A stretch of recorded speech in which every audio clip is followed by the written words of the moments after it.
So this is, okay, so no, I don't have to yell anymore. Okay, so the reason that we did this. So these characteristics, these are just 6 of, there are so many different, like, characteristics in our life. There's a time that I don't want to spend the entire time just going through all of them, and Andrew's erasing all of his answers now. Wait, question.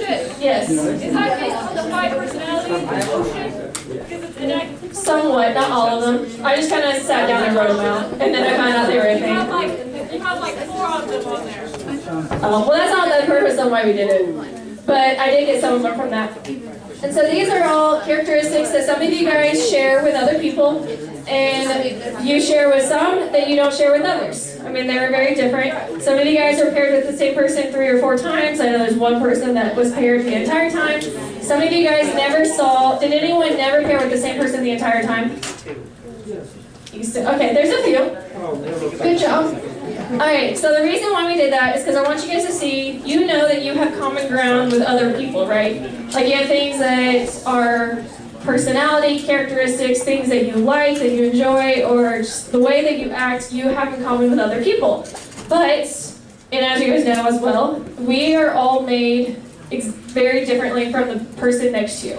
Like we have shared characteristics, but you are not the exact same as any other person. And I know there's one group that has 6, there are a lot more characteristics, so I'm sure there's something that there's a difference between you two. But I wanted to do this because I want you guys to look at the characteristics that you have and how you might have something in common with one person, but you are your own in all of that. Like God made you a specific way to where you are your individualized person. No one else is just like you. And this is, put on my notes. Because you are just made specifically, this is God like making a little concoction of you together, made with these characteristics. And so each of these that make you, you, so everything that makes you of who you are is what we would consider our soul. Okay, so our soul is something that is actually very hard to just define if you're trying to sit down and be like, well, this is exactly word for word what a soul is, because we don't, I mean, it's a spiritual thing, so sometimes it's kind of hard. So I actually Googled it to figure out what Google would say soul is, and this was the answer that I got. If it comes, there we go. Actuating cause of an individual life. And when I got that, I had to then Google what actuating cause was, because I had an idea, but I needed to make sure I was right. I was kind of right, not really though. But anyway, so a soul is an actuating cause of an individual's life, or individual life. So this is a cause of a life. That's really it. It's a cause of a life. So what our soul is our life. That's what our soul means. It's our life. And so this life that you have, it's everything that makes you, you. Like your personality, your characteristics, your mannerisms, things that you like, things that you don't like, things that make you, you. It's this mixture of God just throwing stuff together and say, hey, this is Annalise now, because I threw these things together, now I've got Annalise. Like, but there's no one else in this world that is like Annalise. I mean, I saw you first, that's fine. But that is what our soul is. There's not one soul that is the exact same, like not identical to another person. And so, to love our soul, aka or to love God with our soul, which is loving God with our life, that means that it is the way that we live our life represents our love for God. So the second commandment, or the second part of the commandment, loving God with all our soul, it means we are representing our love for God in our life. And that's a pretty easy thing to do. You guys do that every day, right? Yeah. Oh, that's lies if you said yes. I'll call you out on that. There's no way. I know for me, I definitely do not do that every single day. To where I am showing God love through my life, through my actions every single day. And so, we probably do this sometimes in certain areas where we are going through certain circumstances, or it just depends on what's going on in our life. But to love God with our soul means loving God with our life. Then that just means every step that we take in this life is supposed to represent our love for God. And so kind of to look at what this looks like, there's a lot of people in the Bible that kind of show this. I mean, they show where they have mistakes, but they show that they're loving God with their soul. And one that we're going to look at is Paul. And if you were here on Sunday, Pastor Larry actually was talking about Paul. We talk about him a lot, but we're going to just kind of do a very quick run through of Paul's life at the beginning. Paul is someone that loved God with his whole soul in every circumstance of his life. And so starting off right at the beginning, when we first meet Paul, or first he's called Saul in this, this is right after the first Christian was killed. So he was killed because he was going around proclaiming Jesus as God, that he died and he came so that he could save us and we have forgiveness, and we are covered and washed clean through his blood. And if you were a Jewish person, that was against the law to be saying that, because you were basically claiming a man to be God, and they didn't believe that. And so that's where we start off right here, where Saul is introduced. And it says in chapter 8, in verse 1, "And Paul approved of his execution," of Stephen. That's the first Christian to be killed. It says, "And there arose on that day a great persecution against the church in Jerusalem. And they were all scattered throughout the regions of Judea and Samaria, except the apostles. Devout men buried Stephen and made great lamentations over him. But Saul was ravaging the church, and entering house after house, he dragged off men and women and committed them to prison." So this is our friend Paul. He's a great guy right at the beginning. But in this, Paul is persecuting Christians, but he is actually, in his own way, showing God love with his soul, with his life. Because Paul is a Pharisee, which means he is a very educated Jew, basically. Like, he knew the laws, he knew the way that we're supposed to live our life. He was a very educated man, and so he wanted to make sure other people followed these laws, because by following the laws, you were showing God love. That is what he was taught. This is what Judaism teaches. You follow the laws, you are showing God love. So in this, Paul is actually, he is showing love through his actions, at least that's how he's seeing it, even though we see it as a bad thing because he's ravaging the churches and taking people from their house. But he is upholding the Jewish law. So in his mind, in this circumstance, he is showing God love with his life, with his everyday life, with his soul. But then, as we know, Paul goes to Damascus. He meets Jesus. Jesus blinds him because he's like, "Yo, quit killing my people." And so he is blind. He goes to Damascus. Someone comes and he heals him. And he now believes in Jesus because of this encounter. But people know who he is. They know the name Saul is someone who's coming to arrest Christians and take them off to jail. And so here we pick up in chapter 9, after Paul has, find the passage, after Paul has already been healed, it says in chapter 9, verse 19, "For some days he was with the disciples at Damascus, and immediately he proclaimed Jesus in the synagogues, saying, 'He is the Son of God.' And all who heard him were amazed, and said, 'Is not this the man who made havoc in Jerusalem of those who called upon this name?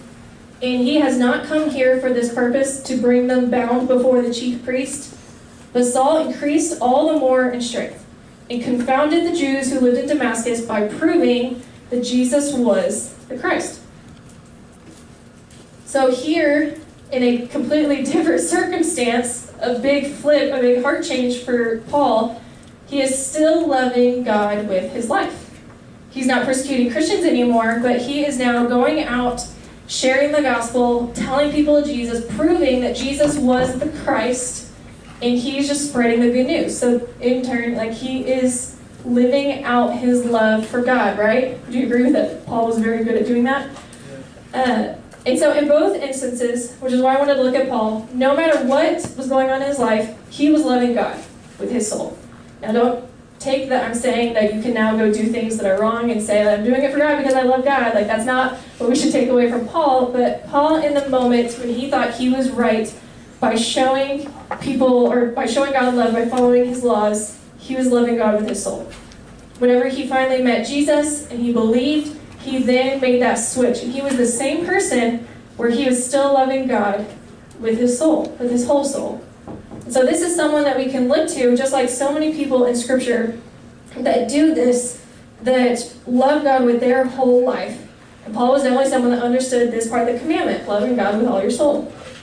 But looking at our life today, I know in America, like, we don't have persecution as Christians, or at least not like they do in other parts of the world, and so maybe we need someone that we can relate to today. So there's a video I actually want to show you guys. As Andrew pulls it over, I'm going to share a little bit about it. This is Francis Chan. He's a pastor, if you guys have never heard of him. He is incredible.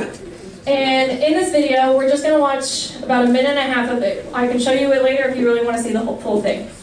But in this, he is sharing a story of when some Jehovah's Witnesses came up to him while he was mowing his lawn. And he makes jokes at the beginning because he feels like he should be on like a blacklist of don't come talk to me because I'm going to prove you wrong kind of thing. And so in this part, he's explained that they have approached him while he's mowing his lawn and they start asking him about what he believes in prayer. And so he starts sharing about different scriptures where it says that, because they were trying to tell him, God doesn't listen to everyone's prayers, and he's coming back and showing, like, well, if you are a faithful person, he does. If you are not a faithful person, if you have doubts, if you're mistreating people, then yeah, God isn't going to answer your prayers because you're not showing him love. So he talks about that, but as he's speaking, you don't have to completely pay attention to every single word he says. It's not the message that I think is important about this video, it's how he addresses it, the way that he talks about it. So you guys will kind of watch this and just look at the way he explains this. Some of you have heard, I shared the story a little while ago, how just a few months ago, I was working in my front yard fixing some things, and some Jehovah's Witnesses come by, and they say, hey, can we talk to you? And I'm fixing this, and I go, of course. How can I? Yeah, I got some things to say to you too. Let's talk. No, seriously, because I just think here's some human beings. I need to love on them. They're trying to love on me, and so they start sharing some things, and I just said, hey, can I tell you? Can I just tell you a couple things that God's done in my life recently? Just a couple things. I mean, this will blow your mind. Let me just tell you about some answers to prayer that just happened like last week. And this lady goes, God doesn't listen to everyone's prayers. And I said, you know what? Actually, biblically, you're right on. I go, James 1 says that if we doubt, he's not going to listen to us. James 4 says if we ask with the wrong motives, he's not going to listen to us. 1 Peter 3 says if I don't honor my wife, man, my prayers are going to be hindered. He says in Isaiah 58, if I don't care for the poor, it doesn't mean if I fast and pray. He's not listening. Yeah, I go in Amos, he says, I don't even want to hear the noise of your songs. I'm not going to listen to that. He says, if my people would humble themselves, and turn from their wicked ways. I mean, there's conditions. Says, you're absolutely right. He does not listen to every prayer, but he listens to mine. And I said, and I tell this one story of this thing that happened, and she's like, wow. I go, explain that. Why does he listen to me? And she goes, let's get out of here. And so her and her friends start walking away. I go, actually, if you don't mind, I'd like to walk with you because I have some more stories. And because I didn't want them to just walk away. I want them to know, I just want people to know this Jesus, because there's nothing like answered prayer. There's nothing like, no way, I just spoke to God and he listened to me. I mean, that's my favorite thing on earth. When I ask for something, I go, shut up. God just listened to me and look what he did. You can't explain this away. This video later if you really want to watch the rest of this. But did you guys see it? Could you see what I wanted you to notice? Could you tell how much love he had for God? Every time I watch this, I watch this 5 times today, and I get pumped up every single time I watch it. But I watched this video whenever I was in college, and that's whenever it came out. I think it said it came out in 2012. And so I watched this right after he had given this sermon. And I watched it over and over and over and over again. I can't tell you how many times I watched it because I don't remember, but it was with one sitting, I just repeated it. And then I watched it again, and then I repeated it. I just watched it again, over and over again. And that's because of the way he talks about how much love he has for God. I mean, it is overwhelming him. He looks like he should be standing on top of a cliff or a building proclaiming God's name because he has so much love for God, but all he was in that moment was mowing his lawn when these 2 women came up to talk to him about Jesus. But he was ready. He was just absolutely, let me tell you about Jesus. Let me tell you about this God that answers our prayers. And so whenever I watch this, I want to be him so badly. And ever since then, even now, today, like, I have moments where I want to be him so badly, because he has so much love for God. So much love in the fact that these women are trying to walk away because they're just like, well, he's not going to listen to us. Like, we don't want to be, like, they just want to leave him. And so they start walking away, and he was like, oh no, I got more stories for you. Like, he wants other people to know this incredible Jesus so incredibly badly that he starts to clench up if you watch that. And, you know, have you ever seen someone when they get like really mad, they're just like they just clench up, or they get frustrated, or really any circumstance. The reason our body clenches is because we have such a strong emotion, our body just cannot contain it anymore. Like, we are trying to get it out, and our body's like, oh, I can't say it. Like, you're trying to hold it in. And he is doing that, but for love of God. Like, he's standing there, and he loves God so much. His body is trying to hold it in. He literally cannot hold it in. That I think he did these weird moves. Like, that is how much he loves God. That is loving with your soul. That is someone today that is loving God with his life, with his whole soul. And he does that in every single video he does. Like, any sermon, if you were listening to podcasts, like, you can hear in his voice that he's just like, oh, I want you to know Jesus so badly because he is so incredible, and he clenches up, and it's just something that's always stuck with me. And this video, like, I think about this video all the time. And I think maybe there's certain times in my life I might express it the same way. I might not be like clenching, but we express God's love, or our love for God, so much that we cannot contain it. But kind of like what we talked about last week with our heart, is that we just can't contain this love for him. And even in the good moments, we can't contain this love for him. In bad moments, we should still not be able to contain this love for him. When we're broken, kind of we talk about our heart, like when our heart is broken, we love God with that part. When our heart is open to God, it starts this relationship with him. And the following with that is loving God with your soul. And so this consuming love is something that we're supposed to have in every single circumstance. A love that we can't control, something that we can't stop ourselves from sharing. And so whenever I get reminded of this, whenever I think about this great commandment of, okay, I'm supposed to love God with our heart, with our soul, our mind, and our strength, I think about this video, and I also think of this one passage that I have written on the back of your page. And it's 1 Corinthians chapter 13. And this passage is called the chapter of love because it explains how you express love. Like, what is love? How do we show this love?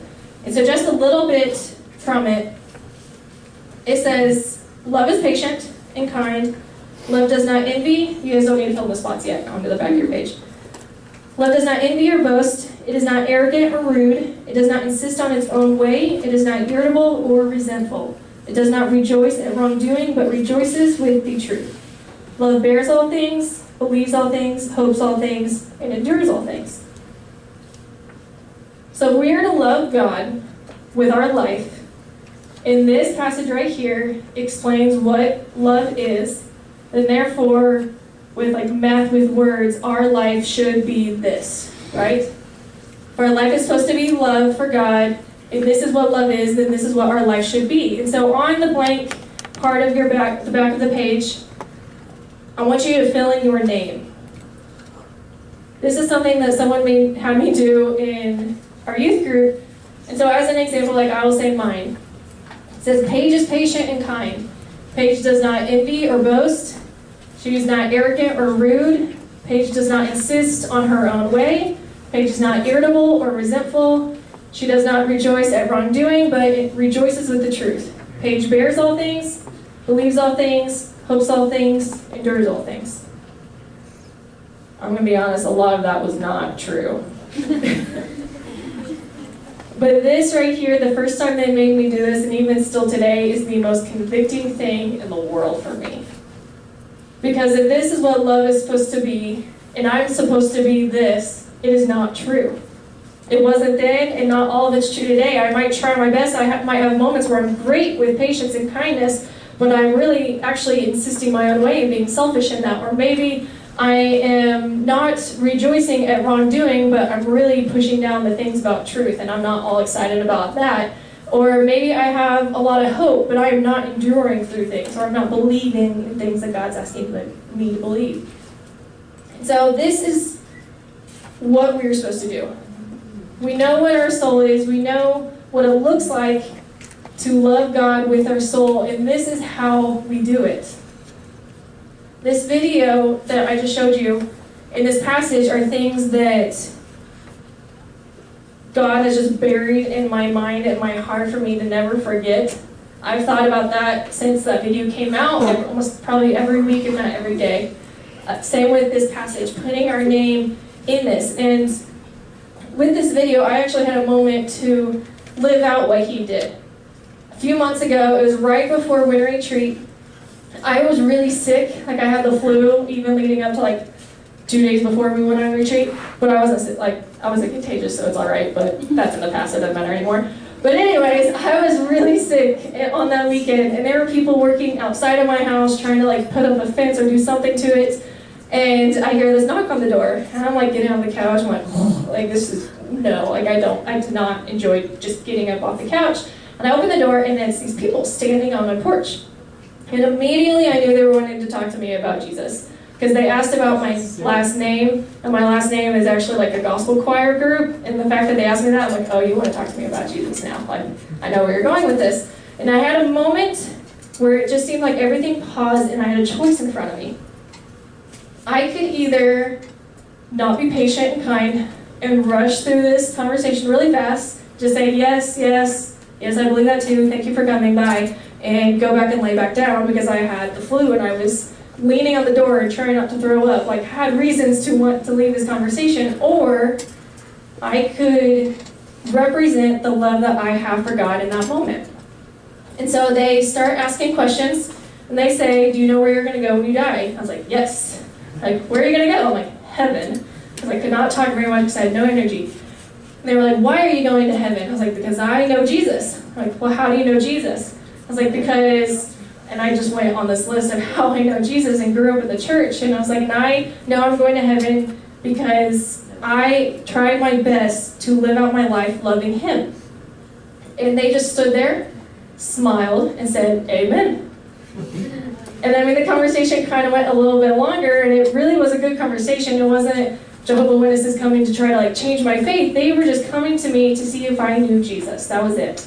Because I live right across the street from this church, so this church was coming to come talk to us. And so in that moment, whenever they were smiling back at me, I felt like I had made the right choice, and it felt like Jesus was smiling at me in that moment. And so we come across these kind of instances a lot. Every day we have a choice. We can choose to reflect this love that we have for God, and I know you have this love for God because I've seen it. I've seen it when you're in worship. I've seen it whenever you're serving people. I've seen it when you're having conversations, when we're at camp or retreat, or if you're just talking to someone, you're feeding off of the love they have for God, and you just reflect it right back. Like, I know you have this love for God in your soul, but it is a daily choice to love like this. And this is the love that God asks for us to do. Love with our soul. Love with our life. And so we have these moments. We have to make these choices. And we're going to have moments when we fall, because we're human. Like, it's probably going to happen. I know I do not answer the door every single time I know someone's standing on it that I know wants to talk about Jesus, because sometimes you're busy and you don't want to do that. But when we have these moments where we fall, we have to remember that we follow a God that helps pick us back up. And when he picks us back up, we then, knowing that we're covered in God's grace, have to just try our best. Try our best to love this incredible God with not just all of our heart, but with everything that we are, with who you are, with everything that God made you. These characteristics that we had at the beginning, those are things that God gave you, that he made you into who you are, and that is how you're supposed to love God, is in your everyday life with these things that God gave you.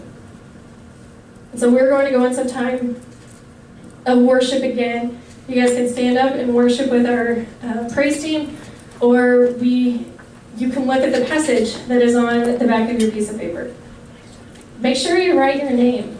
Really reflect on that.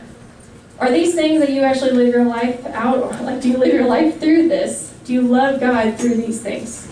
What areas do you need help? You need help on that, and we need to work on. So if you guys will bow your heads with me as I close this out in prayer. Father God, we come to you today, having time of praising your name, having moments of standing in your presence.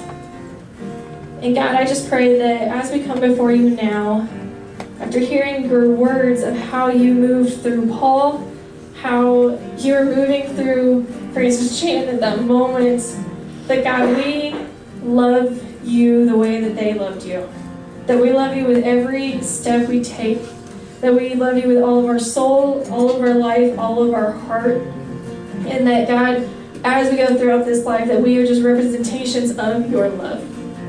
So God, as we continue now to worship you, help us to be focused on your holy name, on the goodness of you, the mightiness, and that God, the sacrifices and love that you give us. And to help us leave this room to be open to talking to one another, holding each other accountable, that we continue living our lives to show you love. And it is in your name I pray. Amen.